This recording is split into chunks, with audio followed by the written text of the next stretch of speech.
Assalamualaikum warahmatullahi wabarakatuh. Sebelumnya yang terhormat Bapak Dr. Eka Purwanda SEMSI dan Ibu Ida Jalila Fitria SEMM. Perkenalkan, nama saya Azhara Amelia dari NIM 10-12-4-23. Saya dari kelas C7 angkatan 2024.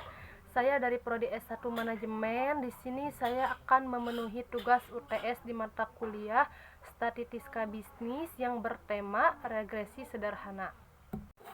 Analisis data itu pada dasarnya adalah kegiatan mengelola data yang sudah kita kumpulkan daripada responden. Setelah datanya lengkap, barulah kita analisis sesuai jenis data yang kita punya. Kalau datanya berbentuk skala ordinal, biasanya diproses menggunakan statistika non-parametrik seperti Rang-Spearman atau Mann-Whitney.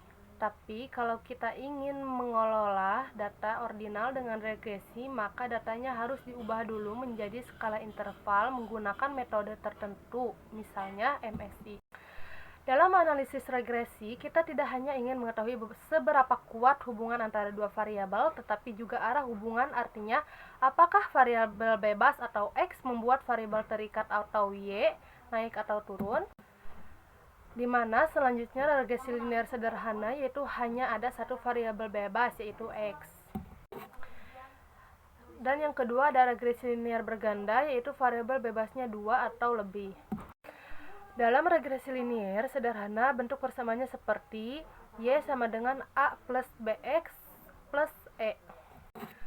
Atau Y sama dengan A tambah BX tambah E. Penjelasan singkatnya, Y adalah nilai yang mau diprediksi atau variabel dependen. Dan A adalah konstanta yaitu nilai Y saat X sama dengan 0. Dan B adalah koefisiensi regresi yang menjelaskan seberapa besar perubahan Y ketika X naik satu satuan. Jika B negatif, garis regresi turun, X naik, dan Y turun.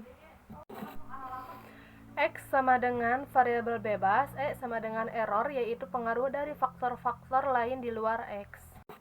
Secara sederhana, B itu bisa dianggap sebagai kemiringan garis regresi. Nilai A dan B dihitung dari data menggunakan rumus tertentu atau biasanya berdasarkan nilai rata-rata X dan Y. Interpretasinya gampang. Kalau persamaannya regresinya adalah Y sama dengan A tambah BX, maka setiap kali X naik satu satuan, nilai Y akan bertambah sebesar B kalau B positif atau berkurang sebesar B atau kalau B negatif. Nilai Y topi yaitu adalah di mana nilai prediksi yang nilai Y diperkirakan berdasarkan persamaan regresi tersebut. Ada salah satu dari contoh regresi sederhana yaitu di mana diketahui yang pertama data X kemampuannya yaitu 10, 10 dan 5 dan Y kinerjanya yaitu 30, 25 dan 10. N-nya sama dengan 3. Persamaan regresi di mana yang pertama dihitung rata-ratanya.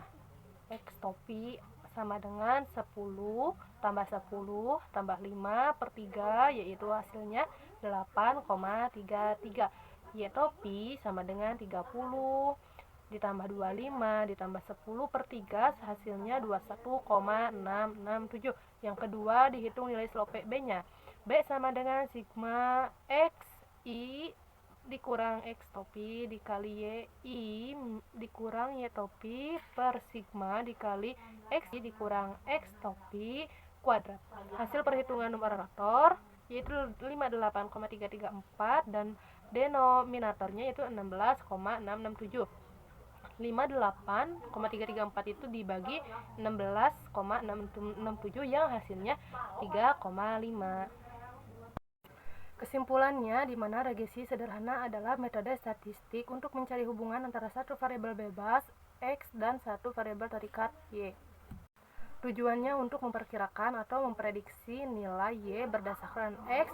Metode ini menghasilkan persamaan garis lurus di mana Y sama dengan A ditambah BX dikali Y. A yaitu nilai Y ketika X sama dengan 0 di titik awal dan B yaitu perubahan Y tiap kali X naik 1 atau kemiringan garis. Dengan kata lain, regresi sederhana adalah membantu kita melihat seberapa besar pengaruh X terhadap Y dan memprediksi Y di masa depan. Sekian dari saya, mohon maaf bila ada kesalahan. Wassalamualaikum warahmatullahi wabarakatuh.